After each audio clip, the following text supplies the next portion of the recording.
Armed with the recordings, I sought advice from a savvy lawyer known for handling high-profile betrayal cases. She warned me the fight wouldn't be easy. Daniel and Claire had already begun poisoning minds, spreading rumors about my mental stability to discredit me before any legal steps.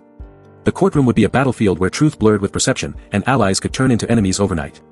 Undeterred, I began meticulously gathering evidence, bank statements showing suspicious withdrawals, messages where Daniel and Claire's lies slipped through cracks, and witness testimonies from friends who had noticed their odd behavior.